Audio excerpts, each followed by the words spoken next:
Border पर तनातनी और हिंद महासागर के क्षेत्र में चीन की बढ़ती दखलंदाजी के बीच समुद्र में भारतीय नौसेना अपनी ताकत बढ़ाने जा रही है। समुद्र का बादशाह कहे जाने वाला आईएनएस विक्रांत नेवी का हिस्सा बनने जा रहा है। आईएनएस विक्रांत देश का पहला स्वदेशी विमान वाहक पोत है।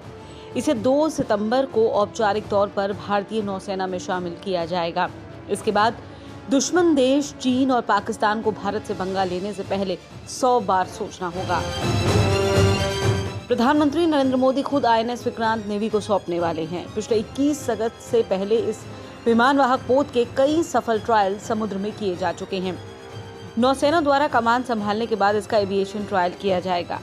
मौजूदा वक्त की बात करें तो भारतीय नौसेना के पास सिर्फ एक ही एयरक्राफ्ट आईएनएस विक्रमादित्य है, जो रशियन प्लेटफॉर्म पर बनाया गया। मगर आईएनएस विक्रांत भारत में निर्मित सबसे बड़ा युद्धपोत है। इसका नाम पहले वाले युद्धपोत के नाम पर रखा गया है, जिसने बांग्लादेश की आज़ादी के लिए साल 1971 में पाकिस्तान के खिलाफ अहम भूमिका निभाई थी। नेवी का कहना है इसका सेना में शामिल किया जाना और पुनर्जन्म होना 1971 के युद्ध में बहादुर सैनिकों के बलिदानों को हमारी विनम्र श्रद्धांजलि है। गौरतलब है कि आईएनएस को बनाने में पिछले 1 दशक से भी ज्यादा का वक्त लगा। साल 2009 में इस जहाज की कील रखी गई, यानी इसका निर्माण कार्य शुरू किया गया था। साल 2011 से युद्धपोत ड्राई डॉक से बाहर आया और करीब 2 साल की कड़ी मेहनत के बाद इसका ढांचा बनकर तैयार हुआ। इसके बाद साल 2013 में इसे लॉन्च किया गया, जबकि 2020 में इसके बेसिन ट्रायल पूरे किए गए। पिछले साल के अगस्त महीने में पहली बार आईएनएस विक्रांत को समुद्र में उतारा गया और जुलाई 2022 तक इसके समुद्री ट्रायल्स पूरे किए गए।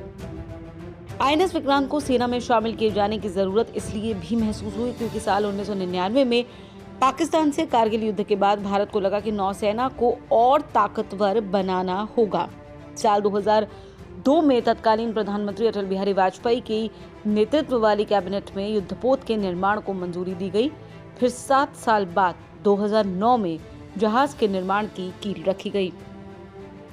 आईएनएस विक्रांत की लंबाई 262 मीटर है और पोत का वजन करीब 45,000 टन है।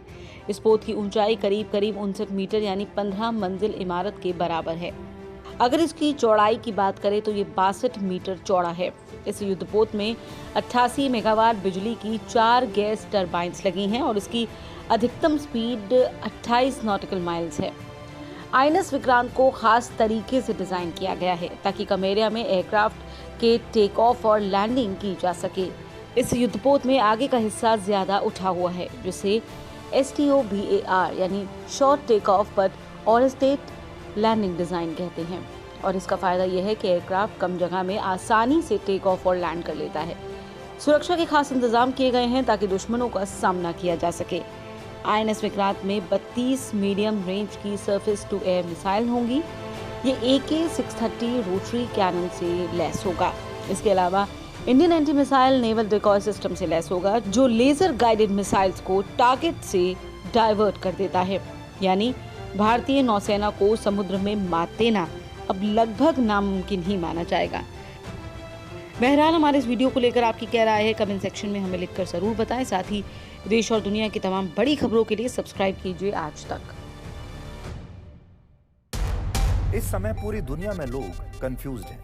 वो समझ नहीं पा रहे हैं क्या सही है, क्या गलत है, क्या सच है, क्या झूठ है। और ये स्पष्टता हम आपको अपने इस नए शो में देंगे। सब कुछ ब्लैक एंड व्हाइट में बताएंगे। इस शो में मेरे बालों के अलावा कुछ ग्रे नहीं होगा। हर खबर ब्लैक एंड व्हाइट की तरह बिल्कुल स्पष्ट होगी।